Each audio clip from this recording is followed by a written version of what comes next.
of progress moving forward. Does that make sense, everybody? Yes? Yeah. Okay, there will be a point that we will just put you in a hypnotic state of wisdom, and that's okay. Just sit there and just let it keep coming in. And then you'll make no progress. So, we better get that out. Well, that's why I got the bat. I got the bat. Oh, yeah, We got barbed wire on it. Then when we say send money, we'll explain later, don't even question. Yeah. Just open your checkbooks or your credit cards, black ones particularly, give them You're talking about the cult of CEO warrior. to. Yes. Well, yeah. Well, where's Joe Giannone in here? Is he in here? Yeah, okay, so Joe's right here. This is a great story. I'm going to share it, Joe. So, and you guys will find this. So we were at, Joe, when did you join Warrior? A couple years ago? About 2 years. I'm coming up on my Third year. And so, Joe, we were talking, and it was the day, and we'll invite a bunch of you to lunch. What we have may not be a fit for all of you, but it's probably fit for most of you. And I said, this is what we do. And Joe pulls out his credit card. Remember this, Joe? And he goes, okay. He throws it on stage, which fell behind the damn stage. It was wedged down there. But that's the point. It's never about the money you pay. It's always about the return. It's not, when they pay Jay $150,000 for a day, they don't say, oh, I'm so mad. They say, holy crap, we're $1 billion company. That's what saved us $100 million. It's always about that. I always tell people, it's going to be the same thing for you. It's in the room as we're teaching you and guiding you, there'll be a couple things that will happen. One, you're going to ask yourself, do you trust us? Number two, you're going to ask yourself, do you trust yourself? And three, do you trust yourself and trust us, what we're saying? And I found out, hands down, what normally happens, Gary, is most people don't trust themselves. Right. This is what keeps them trapped, keeps them back. Can I interrupt respectfully? So, I was impacted a couple of months ago by a very profound thinker who made a startling, stunning, and very, very eerie point to me. He said, he used the word entrepreneurs, but I can get deeper and say most people are not entrepreneurs, they're proprietors. But let's give this group credit for being a true entrepreneur. We can explain what the definition and meaning is later. But most entrepreneurs are two-dimensional thinkers. If you really want to own your market, sector, world, you have to become a three-dimensional. I'll give you the very simple context with one more dimension, and then give it back to Mike. A two-dimensional thinker is someone who looks at their business and takes revenue and deducts expense and has remaining profit. A three-dimensional thinker understands that, but they look at another dimension, and that dimension is yield. When I invest in this, what do I get back? First stage, second stage, year one, year two, first transaction, second transaction. When I invest in this media, or this proposition, or this service model, what does it bring in? How does it evolve into cash flow or referrals or this? And if you don't factor yield into your thinking, you are limiting dramatically the upside leverage. I deal in the world of geometric growth for business. Let's call it the geometry of business. And you all have the ability to harness it, but you have to understand the differentiations between you and everyone else. And you have to be very, very aware of focusing on those dimensions others don't. The last point, and I'll go back, is another person coincidentally said, if your business was a mutual fund, would you buy it? And by that he meant, if you look at a business, it has a lot of activities. And those activities, whether you break it apart or not, have yield. And if you were investing in a mutual fund, and the mutual fund theoretically invests in a broad spectrum of investment classes, if you had 10 different investments that were equally distributed, and you never knew that one was 40% risk, 2% yield, and another was 40% yield, 2% risk, would you be happy if that fund manager was equally distributing your capital there? Because that's usually what you are doing to yourself. Okay, Andrew. Yeah. I think people talk about when you buy your business too, so it's the same principle, and it's all in your power about what you're doing. I think Jay also just hinted at something that we're not going to probably go real deep on marketing concepts and those. How many people have been here when I've been here before? Wow. 'Cause I only say the same stuff over and over again. But there's one that should be said over and over again, and that your whole business is based on the lifetime value of your customers. And so, you know, LTV or lifetime value, what, you know, retention, as Robert talks about, it's one of those like, and so I love the way Jay put it in terms of like, you better understand the yield of your business. And also it'll enable you to figure out what can you afford to lose on a first sale. Or invest. Or invest in a first sale, a first customer, a first visit to their home, a consultation. What are you willing to invest to make it back 10-fold, 20-fold, 100-fold years later? That's a tenet of marketing, of business building that everybody needs to I have. think the difference there, what you're saying too, is, you know, there's a difference between, you know, an employee, which most business owners are actually act like they're just an employee, right? An owner, or what we talked about with wealth, a wealth investor. I think, you know, this is a pet peeve of mine. I always find, who has helped one of their kids go through college? Raise your hand. Okay, look at the hands in the room. I've always found it amusing, partially entertaining, that a parent will easily, without much questions at all, will send their kid to college in hopes. Now let's be honest with you. Whose kid went to college and came out, it doesn't matter how long ago, they're not doing what they went to college for. Raise your hand. Okay, now you send a kid to college in hopes that they come out and it wasn't a party and it costs $50,000, $80,000, $200,000, but that's like a parent mindset versus a wealth investor mindset. See, a wealth investor, well, I did a lot of TGI Fridays and Wendy's. I wired a ton of these with Rob. And I asked the guy, you know, I'm curious, like, you're going to build a building. It's $2 million. And then you have to sell Wendy's French fries and hamburgers. And how many hamburgers do you need to make to get this investment back? He says, you're thinking about it all wrongly. He says, look, I don't need, and this you want to think about it. There's people that are investing and they got to get a return now. That's not a wealth investor. That's normally a bad business person. He says, or an internet marketer. We're an internet marketer. Yeah, that's good, for sure. And he says, I just need, he goes, in 5 years, we have to, now think about this a minute. I said, well, how'd you pick the location? He goes, look, I've already surveyed the market. I know the day we open, we're going to sell 1,000 French fries. How do you know? He goes, well, I've already did the research. And I said, okay. He goes, I also know that in 5 years, this thing will start making me 28 to 35%, depending on a profit through this. And I'm like, what that taught me by asking this guy was, this is a wealth investor mindset. And the service industry is plagued with, I need the money right now. The wealth investor mindset is, I will put up a building, like this building Rob and I own, 10,000 square foot, the other building, 15,000 square foot. We don't say, well, we're going to buy this building and I hope tomorrow it puts cash in our pocket. It's good if it can, but I wanted to create cash over time. Does that make sense, Jay? You want to share something there? Yeah, a couple of things. It's very profound.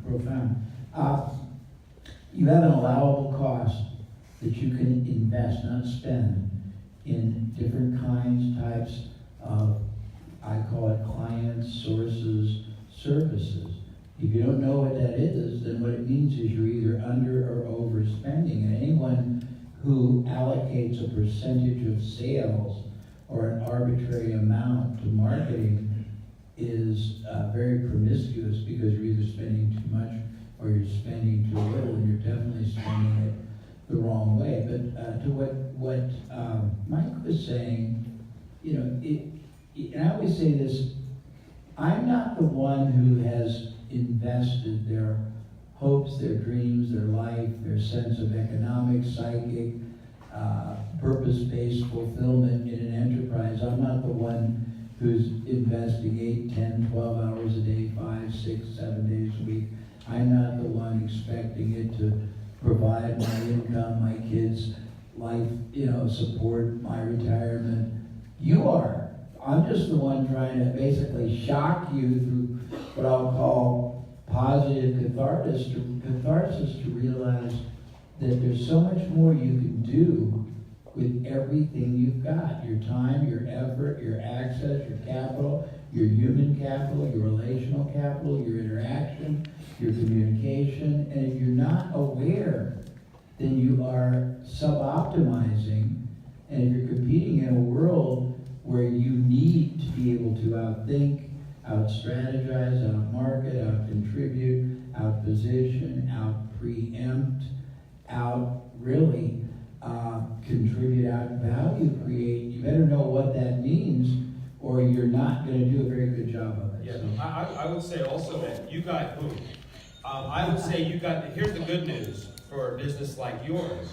Businesses like yours, you're a service business, it's a lot of personal communication, it's a lot of investment of time. I made that flippant joke about internet marketers not thinking about the long term. The reason why, it's not a put down per se, but it's easy to say that because think about it. If you've got a piece of content or something you want to sell that you can get on Facebook very inexpensively, the barrier to entry to be an internet marketer of any kind of information product is virtually nothing.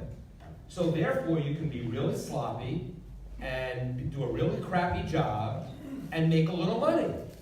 That's not building a business for a lifetime and for the long term and playing a long game. You actually don't have that luxury, which is the good news, because you have to make that commitment the way that Mike was talking about buying the building. But more than that, you've got to have staff. You've got to have people to go out to people's houses and fix their boilers and rewire their electricity. So I think that what we're talking about here is easier. It's a lot of hard work. What did Mark Ford at our last event, was a great copywriter, said, when you're looking ahead, it looks like luck, but when you look back, it looks like hard work. So, I think that you have it built into your businesses that you have to look at the long term. You've got to look at making investments, being a wealth investor, and not looking for short-term income events. And so that's a beautiful thing. Right, So, you know what's interesting about that? A lot of people, see, we've been in both worlds, and we're in the world. So there's the brick and mortar world, right, of building a business, and then there's this whole info marketing internet world. It's everything you clicked on, the vitamin, the vitamin or the report that's going to make you wealthy that you all clicked on. The difference is that I found out is someone who could build a successful brick and mortar company can be successful in anything. Somebody who's built, most people that have built an informational thing, they don't really understand the processes, the systems, the organization. They only know one thing, get them to click a button and hope that it's sustainable, which very, very little bit of that is long-term sustainable. right, That a I lot see of it, today. you see it, when they start, their business gets bigger because they've made so much money on all these clicks. Yeah. And they turn into orders, they don't know how to hire people. Yeah. I mean, that's why I think you spend so much time. I mean, you did it for our mastermind group. Your whole system for how you hired Yeah. staff at Gold Medal, which is an incredible system. But you're not going to learn that if you're getting people to, click on bait. Don't get me started. But, Yeah, we better go, Jay. Yeah, that's not, You're going rogue. I'm going. Yeah, we're gonna go rogue. I'm going rogue. Okay. Jay, thoughts about that? Well, I just wrote down two things. And many years ago, I had a really interesting discussion. Do you know who Paul Pilzer is? Yeah. Very interesting. He's an economist, and he's a sort of a pop economist, but he's very bright. And he served a bunch of very high political administrations over the years. But I said, to my mind, most people in business are not really building a business. They're an elongated promotion. I mean, there's a very big difference. If you're trying to build a business, your discipline, your strategic thinking, your entire game plan is diametrically different. At least it should be, but if you don't know it should be, if you know it should be, but you don't know what that it needs to be, then you're at a diametric disadvantage. And I wrote down that you need to master asset allocation as well as opportunity allocation. And if you don't recognize what those two are, and assets mean, Brian knows this, Mike knows this. I've done billions of dollars of business utilizing intangibles. I think that the biggest overlooked, underutilized, and underperforming opportunity for almost any business is understanding. We used to call it relational capital, we call it power partnering. I'm referring to it now in a way that there is an investment phrase, but it's not meant to be exactly that, but capital equivalence, because anything you wish you could do or had you the money, you can find someone else who's already got it, who can provide it for you on no risk, no liability, no equity dilution. But you have to understand, I'm getting rogue, but there's just a much higher game that you have always had, you have right now, and you always will have the ability of playing if you understand the rules. And if you do, the world is a 3D movie, and you have within the realm of your competitive environment the only pair of glasses. So it can be pretty interesting. He just shared something that if you didn't write it down, I need you to. Write down the term underutilized assets. Let me tell you how important this is. I had a call with Jay, and he right away we're talking about one thing, but he asked me a question. And this is going to start this conversation, and I want to hear Brian's thought about this. He said, okay, you're running CEO, we're at the building. What happens with the building when no one's there? You know, what happens with the parking lot when nobody's parking there?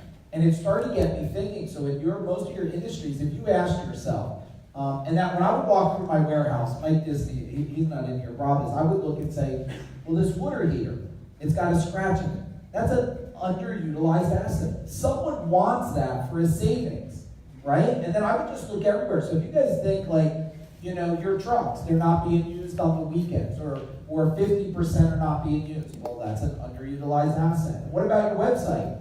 What about if you had a section on your website where you knew that you could prove to the pest control company that you don't own yet, and you said to them, look, I have a space here that I would offer you to market on that space. And what if him marketing on that space, you don't even have to do clicks or anything, it'd be per go. What if that paid for your updating your website, paid for the remodeling of your website, and then what about your list? Now I'm going rogue now, because your list alone, somebody in your list wants to talk to them. Your list is your email database, right? A pest control, a garbage removal company, anything else that you don't do that's non-competing wants to talk to your customer, and they would do. I'll pay any of you. I mean, if they have a list of people that I want to talk to, I'd kindly pay you money, because that's a conversation, and they already know that this is a great conversation because like and trust is already there. Yeah, I mean, I think that we had a little discussion that your Amazon concept, I think, will tie into this. I just want to add one other thing to what Jay said before, and if I probably said this at a previous time I've been on stage here.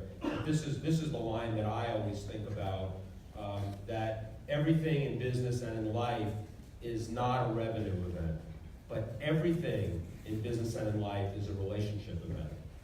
So that if you, that's great. Which is something that if you live by that, you're going to look at your business so much differently. And again, I think I'm preaching to a group that is easily converted because of being in a high-touch service business as opposed to a low-touch. But I don't know we're about not that. talking about it enough. I don't know about that, because today, relationships, communication and relationships are not enhanced today the way I feel, because, I mean, do you feel a relationship is enhanced by a text message? No, a text message is a short, brief start of a conversation, not the end of a conversation. And if you look at, email, now if you're doing strategic stuff like we are, where, if you look at the communication tree, the very best communication tree, top of the tree is this. I'm talking to Brian, I'm talking to Jay. This is the very best. If you pull that down to what might be the next best, well, it would be video. Me FaceTiming Brian and Jay, and we're on Zoom or something. Then when you pull that back, well, maybe it's I sent you a video, but we're not talking to each other. Now, I can't go to the whole run, but let's go to the bottom. It's an email that says, hi, I'm thinking about you. Well, if I start this relationship, and this happens to a bunch of you every day, I guarantee, the most neglected thing is your existing list, because you said hello, you said, let's get married, give me money, and you never talked to them again, and then they said, Yeah, well, I'll yeah. find another wife. Yeah, I wasn't, important. I was not shortchanging what that relationship looks like. I wrote a blog post last week, and it was called Fishing Without Bait. And from a marketer saying that, you would say, wow, that's like, how can a marketer not use bait and not go fishing for clients and all of that? And my point was, that here's the metaphor. I'll get really poetic with you.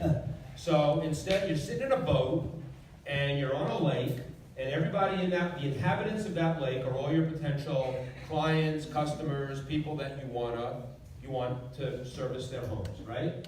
And so you've got a tackle box, and you've got a fishing rod, and you can keep throwing that rod out there with a hook and bait, and figure out, someone's going to buy it at certain offers, you'll discount, you'll do this, you'll do that. However, in your business, keep in mind that you have a very episodic business. A lot of people, how many people here get their first piece of business sometimes because it's an episodic event because of a catastrophe in the house? Like something really bad happened, and I got to find somebody that's an episodic event. So here's the analogy of, you take the fish, this is like a marketer talking, so I can't believe I'm saying this, but you take the fishing rod, and this is why the internet is so great, it's why relationship building is multi-channel, it's live, it's video, it's email, it's text, it's everything. So you take the fishing rod, you put it in your boat with the tackle box, and instead, you're in that lake all the time with a big spotlight, and you're always setting a spotlight to that lake. And I'm getting really poetic here for you, but I want you to get the image. And you're always communicating with them, letting them know that you're there when you need them. You're sending them free content. We talked about this in my previous speeches here. That you're giving them value, because they don't need you yet. They haven't had that episodic event. So that's the spotlight. The spotlight can be anything. It could be a text message, could be a video, could be a phone call, but you're constantly letting them know you're there when they're ready and when they need you. And guess what? The fish jump into the boat as opposed to going on a hook. That's the metaphor, right? So there's a lot to this. I'm being very, 30,000-foot view here. I can give you tons of. I'm not the guy that's going to sit here and go like rogue on ninja techniques of marketing. There's so many things you can do. But with that philosophy, do you see that you are now being a wealth manager and not a short-term revenue-producing, get-me-cash today kind of business? Oh. And I think that is a way of, and it was really interesting because I got this metaphor from Dean Jackson, who's been to this event, and I added a bit to it here. But all my speakers, I got the best marketers in the world in my mastermind group. I found it fascinating that this was what we were talking about. Like, we weren't talking about the next best hook and the next best piece of bait. We were talking about creating customers for a lifetime. And I'm really proud of the fact that my new book that comes out in April, that's a modest brag right there. But the subtitle of my book is called Over Deliver, which is not a word, by the way, I made it up. It's usually 2 words are hyphenated. And the subtitle is Build a Business for a Lifetime, Playing the Long Game in Direct Response Marketing. That's my entire life in a nutshell. If I don't believe that, then, shoot me now. So, and a lot of it is what I've learned from these guys, too. What do you think, Jay? No, it's great. I was thinking about, and you made a great point, the long game is that the first thing you have to realize is the vast majority of businesses out there are not strategic, they're tactical. And I was thinking that if you build a business on one or a few tactics, there's no way it might be able to endure, but it's going to be a struggle. You have to be able to understand that tactics can only be used and employed if they advance and enhance a masterful long-term strategic game plan. And I was thinking about another one of my influencers who said, for the same amount of effort and time, you can create a business that's worth nothing at the end, or a business that's worth a fortune. For the same amount of effort and time, you can create a buyer that's worth one or two category transactions, or you can create a client that has the ability to be worth a multitude of other related product service transactions because they trust you and they are logical extensions. When you have that kind of, I guess I'll call it optionality, but one way you've got this and the other way, same time, same effort, you got this times, infinity, you better learn how to play not just the long game, but the geometric game, the asset building game, if you talk about value creation, now I'm going a little rogue, value creation isn't just being the heating and air conditioning person. Value creation is realizing that homeowner or condo owner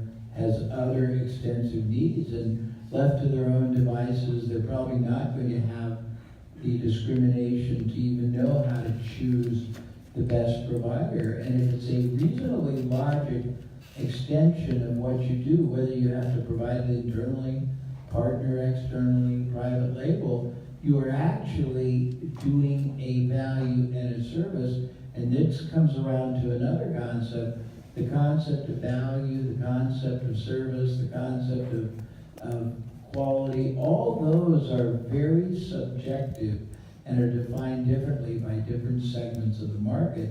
So you better know what their definitions are, you better know what their criteria are, because you can be very proud of the value and the quality and the service and the dependability that you're rendering, because you know internally how hard it is to deliver, but it may be so irrelevant on their judgmental criteria that you're talking apples and oranges. Yeah. There's a couple things I want to point out that both of these guys said. Like you guys know, yesterday we spent a lot of time on mindset. I think that's a critical factor to change the game. The second critical factor is what both of these guys relate to, and you should write it down for sure, is stop selling and start serving more. I believe I'm a great example of that. I do more Facebook Live, mail out more books for free to anybody on the planet. So I'm not surprised that in 5 years we've become the top training coaching organization in the world compared to other ones that have been around for 25 years, because they kind of did that in the beginning, but then they stopped. So while I'm doing a Facebook Live at you at 10 o'clock at night showing you how to recruit in a better way, they're sleeping because they're already fat and think they're done forever. The other thing is about exiting, which I think kind of they would lead to. You got to know if you're going to exit someday, you better know your wise finish line, and then know the timing of your finish line. And for all of you that ever think you're going to exit your company, it starts now for 3 years later. Because otherwise, and lastly, I want you to write this note down before I go to the next question that Brian and I are really excited about, is when you think, first off, and this is so, I don't remember who told me this, but it is profound and you must think about it. One, all companies are built for one of two things, selling or handing down to somebody. Number two, this is the one that will make you more money than anything. Run the business every day like you might sell it tomorrow. That will make you more money than any goal to anything. Because if you run at that level, that someone's going to walk in. Yeah, that's the invisible button. If you ran your business like that, at that level, someone walked in the door and like, I'll take it now. Just like they would go to Whole Foods and buy a ham, or they're like, I'll take the turkey. Does that make sense, everybody? Yes? Pay attention. All right, I want you to stay super engaged. I know it becomes a saturation point, but we're just going to put it in your brain. I want to talk about cross-pollination. Cross-pollination is so key. Amazon has now started to master this, and cross-pollination is the fact of, there's two parts of cross-pollination. There's cross-pollination, the theory of I educate my customer on all the things I do, might do, or considering doing. Okay, so you're just a plumber, and you're like, I'm going to do HVAC.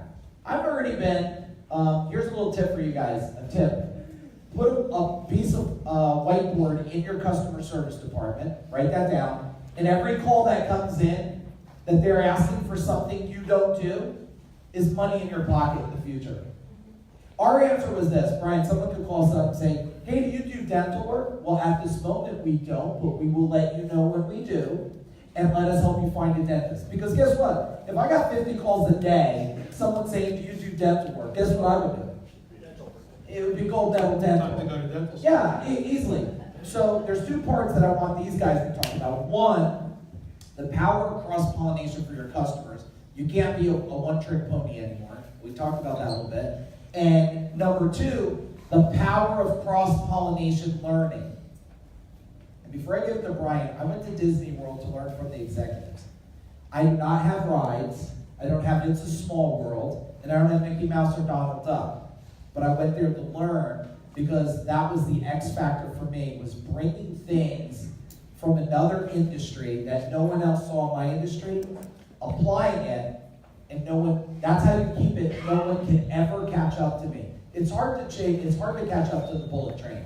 You get that? Brian, thoughts about this? Yeah, so I agree with everything Mike said, but now I'm gonna play my own level of devil's advocate, just so I wanted you to see this whole picture. It's true that, you know, having all of those services available is really critical. Like when that example you gave a couple minutes ago about, you know, if you have this space on your website and you don't do pest control, and the pest control person is willing to take that space, that's advertising space. Maybe you get a finder's fee if they use the pest control service that advertises on your site, but you're not in pest control. You don't have to be in everything. Yeah. However, what Mike said is really important. Know what people are asking for, know what the related service is. Not so sure that you want to go too far afield. I think the dental example is good because you can think about what the line is of where you'll stop. Like, I don't need to be a dentist, but maybe I do need to have a dental group where I'll get a finder's fee for sending people to get their teeth filled or get a crown. But when it's related, I mean, all the relatable, I mean, we had a call with Dan and Jay about all the other areas that CEO Warrior could be coaching in that aren't maybe as obvious, and what kinds of things they can coach in, because how they're going to coach HVAC and how they're going to coach plumbing and how they coach carpet cleaners, our buddy Joe Polish did that, is a lot of the same type of coaching, but then it needs to get niched down. So this is where I break a little bit with the concept, but you need to do both. So you want to be as much of all things to all people within reason, because that's the way the world's going. Thank you, Amazon. But the other side of it is, when you sell all things to all people all the time in every sales message, you're going to kill yourself, and you're no longer being the solution to that particular problem anymore. So someone calls and their boiler blows up. At that moment, you are the boiler expert. You're not the any size fits all for any problem in your home. And so when you, and by the same token, even when it's not episodic, when you're going out and prospecting new customers, even if you're offering more things in your business, but you want to go after people who might be it's always easier to sell one thing than to sell 100 things, always, or even 5 things. And if you can start having messages, whether it's outbound telemarketing, whether it's consulting calls on one aspect of your business, you'll get the other business. We don't have to be pigs right away, I guess is what I'm saying. You can be a pig. I want you all to be pigs in terms of, in the best way possible. Make as much money as you can with everything you've got. Jay's book again. But I think it's very important. When I was here last time, and those of you who were here, I talked a lot about copy to list. Copy to list. I'm not even teaching you like an advanced marketing concept. Copy to list. Let me give you a great example of copy to list. I'm going to build a wall, and I'm going to put a door in it. That's not a political commentary. I'm not even going to tell you who I voted for. But did Donald Trump know who he was talking to, that he had to talk about a wall? because that was the best thing for them to understand. Brilliant marketing. I always wondered if Donald Trump studied Gary Halbert or copywriting. But my point here is that your business is all these businesses, but then don't get clouded into selling full service all the time. That would be my only little caveat, but still keep making that list of what else you can. I mean, Jay taught me this 30 years ago. It's like if they're going to go buy that from someone else and you can deliver it. Or at least partner with somebody and That's what I was deliver just it. gonna Right. say. So the partnership aspect, you don't have to like start a pest control business inside your building, but have a really great strategic partnership with a pest control company that you vet. And now that's the other piece. And that's why I think CEO Warrior is so powerful. Going Well, back just so you know, I would do the pest control in your business. I would actually, that one. Yeah, and The that one dentist, I'll- I would. No, the dentist I would. I would start another company for dentists. Correct. Maybe I'll have Gary Lightfoot do the dentist. But in CEO Warrior, think about that. It's like Mike and CEO Warrior don't have to be in all those businesses out there, but you need all that stuff. And so that is still part of your business. And maybe and deciding what you want to take in-house. I mean, it's always a make or buy decision, whatever business you're in. So I might buy it for a while, and then once I realize that I'd rather make this and do it myself, and what it's going to cost me, you do the P&Ls on it long term, then you bring it in. You can try it before you buy it, basically. Pest But you got to control. know. Pest Pest control you should do, anybody in the service industry, for one reason. Pest control, they go in the attic, the basement, around the outside of the house, and everywhere inside.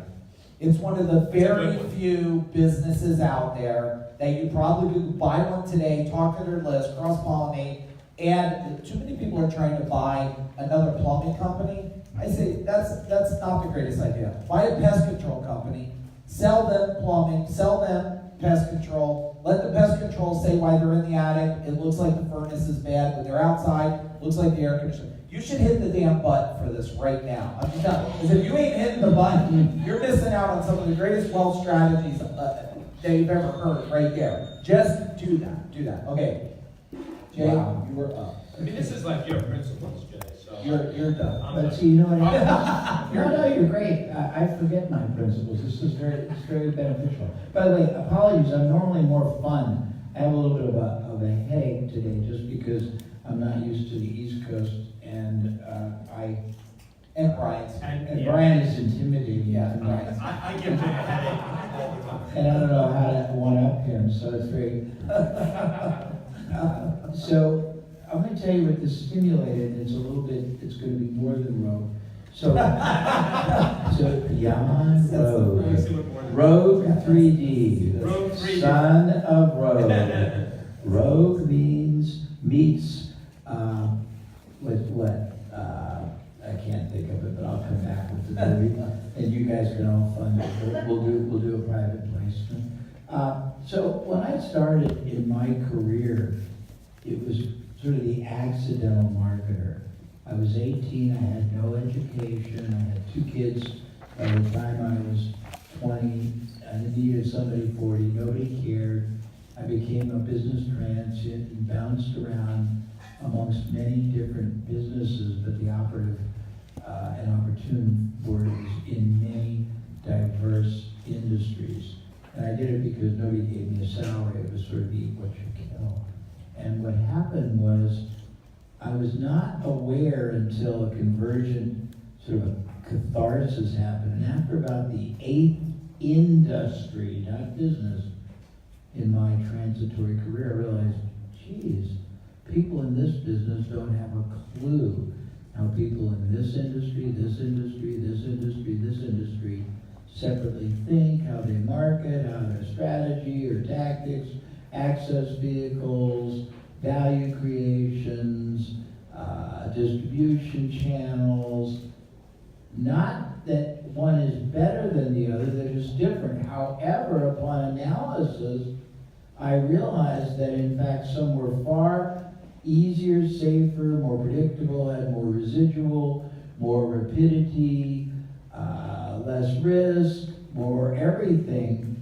And I was able to borrow success approaches from not just one industry, but multiple ones, combine them into hybrids, apply them to industries where it had never even been seen, let alone used.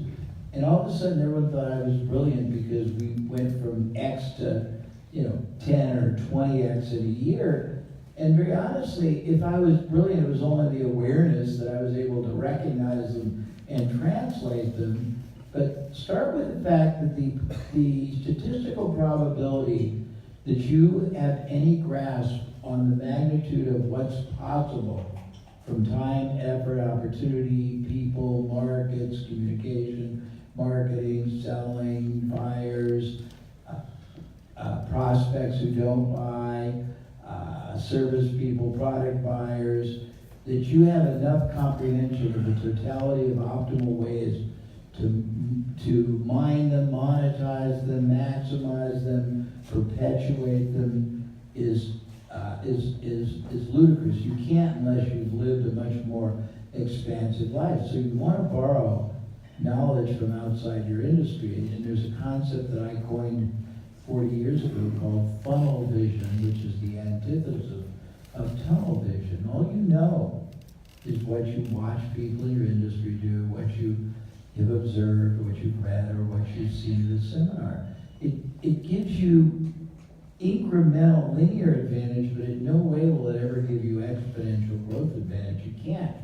Because all you do is plus or minus 20-30% more than your competitor until they model and equal or exceed you. So that's the first thing. Second of all, if you look at where breakthroughs come from in our world, it's rare that they come from within. They usually always come from outside.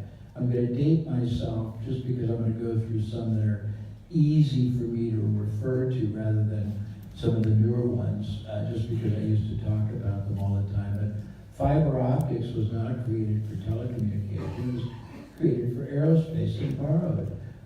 Federal Express borrowed what's called the hub and spoke distribution system that the Federal Reserve Bank used to clear checks overnight.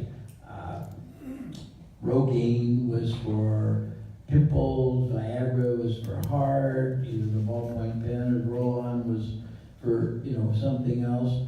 But if you don't make it a point to travel outside your industry, and the analogy I'd say, all of you have traveled probably outside your city, your state, hopefully your country, hopefully your continent. And with every expanse, you see different ways of living, values, moralities, topographies, food, architecture. Traveling grows the mind. One of the things you have to realize is in business, you grow or you die. It's not a static thing. You can't get to a point and say, thank God, now I'm going to basically just coast in 10th gear and just ride it out. Doesn't work that way. You either go that way or that way, but you'll never stay constant. I just wanted one phrase that Mike really made me think about this, because when Mike was walking across the stage earlier today about walking around his company, which is management by walking around, which is really important. Dan Kennedy has this phrase. He's a marketing guy that we all learn from. He calls it marketing by walking around. And so it's not as narrow as you think. I think Jay just put a much bigger spin on it. But when Mike said he went to Disney to see how Disney does it, you should be always thinking about, when especially if you're in a place where your prospective customers are everywhere.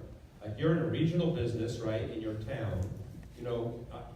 Walking through Walmart and watching the behavior of people and what they do and how they do it, you have no idea what kind of copy platform you'll come up in your head or what the needs are. You don't know what you don't know. And so I think you're always, in my opinion, I always say marketing isn't everything, it's the only thing. But you're always in a marketing conversation because you're figuring out how to serve and not sell, Jay said before. So I think that this idea of marketing by walking around is one of the most important things you can do, and you don't have to be a marketer to do it. Well, it's funny because I think at Home Depot, all of you, when I was still running jobs at Home Depot, customers used to say, I see that that electrical thing in Home Depot for this, and I go, absolutely, and you could go get it, you could drive there, you could park, you could hope a cart doesn't hit your car, you could hope you don't get in some kind of argument in line, you could deal with somebody who probably is not the highest level educated in it, it might give you the right part or the wrong part. If you get the wrong part, now you gotta pay an expert to come and pull it out, and that costs twice as much money. And then when the part fails, who inventories that part? Who comes out for that? So as you can probably see, at this moment, You just wrote some yeah, at this moment, you're probably thinking that going to Home Depot and getting this could be the worst decision of your life. So would you like me to get started now? You know, and I've used that a ton of times right there. So I love what he was saying there. I want two thoughts for me and one last question, and I'm going to let these guys tee this up. The one thing that I think is super important about this cross-learning, and I thought of like Louise. Louise does, doesn't do it. Who does basement waterproofing in here? Okay, basement waterproofing. Okay, and we have some warriors that do basement water. I did basement waterproofing. I did millions of dollars of basement waterproofing, millions of dollars in restoration. We did carpet cleaning and all that. I think what made it super fast for me was, one, I had to go pay people to go get it. A lot of people do franchises for that. I wouldn't say that's good or bad in this conversation. But I would say the good thing about a warrior here, and I'm saying this for the warriors, I'm saying this for Gary and stuff, who lives in an area with basements? Okay, so this is what we're saying right now. Like, we did basement waterproofing with no employees on the payroll, and it was one of our most profitable businesses we had. Now, it's a conversation for a different time, but the fact is, we already have the basement waterproofing model. So if you have basements, but you're a plumber and don't offer basement waterproofing, this is almost a legal sin today. Because I just give you the box and say, price it like this, do it like this, get the guy that sells it. Even our salesperson was $10.99, not even on the payroll. We did millions of dollars, fixed cost. Do you see how much money is there just from gets out? Now, it's easy when I give you the box and you do it. Franchise, it's good, it gives you the box, you gotta cut back 10 or 15% of whatever that is. The other thing, assets. This should blow your mind, you should be excited, and then we could just stop the event now and go home, okay? So I'm gonna give you this one now. Your assets, one of the reasons why they took over Gold Medal is one, our brand could be put anywhere in the world. Anywhere in the world. So for you guys that have a good brand, but maybe you're doing 1, 2, 5 million, it's okay. If you have the scalability, the coaching support mindset, you should do this. If you're in New Jersey, well, it's cold now. Well, you might want to take your brand, find someone who hasn't figured it out in California, partner with them, and now when it's warm here, maybe it's cooler there, you leverage the season. That's the power of a brand. You have an asset that someone else wants to use. Now, would I go the franchise model with all the red tape, logistics? No, I wouldn't do that. Would I white label that? Would I partner with somebody, license model that? Yes, I would. Jay, tie us up on that, and I got one last question for these guys, and then we're going to get off the stage here. One of the intangible assets that we've helped people generate really tens of millions of dollars is processes, procedures, and knowledge base. I sold $250 million worth of seminars to people that wanted to be contingency marketing consultants. I taught the person who's the CEO of Keller Williams before she did that. She sold her real estate firm and had a non-compete, and we isolated that her biggest strength was listing, and she went all over the country and made $50,000 to $100,000 a weekend teaching what she had done in her business. We had an attorney that made $1 million a year 30 years ago with one employee, and he licensed, I think, 500 attorneys to do it outside his market. We had a lumber mill that figured out how to do kiln drying in a way which was 40% of the expense in lumber, that reduced electricity or fuel by 40% and enhanced the outcome, meaning grade AA or A lumber as opposed to scrap or warpage by double. And he had 500 lumber firms around the world paying him that. We had a dry cleaner who averaged 4 times what the average dry cleaner did in 3 facilities, but didn't want to grow, and he had 1,000 people paying him $200 a month to use what he did. And we had a car wash that had a process for upgrading the premium car wash, and he had 4 times the average, and he got 1,000 car washes to pay him $200 a month to use it. So I think it's viable. Yeah, that's really, really great. Last question for both of you guys. We'll start with Brian. It's a concept that I've been thinking about a lot lately. Not only because of my own things that I experienced. So Brian, talk about the cost of inaction. Yeah, again, I think I said it before, done is better than perfect. And the beauty, growing up as a direct marketer, everything, I was taught very early on that everything is testable. You can go out small before you go out big, but doing nothing, it gets you nowhere. So using a couple of examples that we've already talked about today, the money that, Mike was very adamant about, like the money you're leaving on the table if you don't go into pest control, or that you don't go into, basements, could be like a make or break for your business if you actually went into it and did something.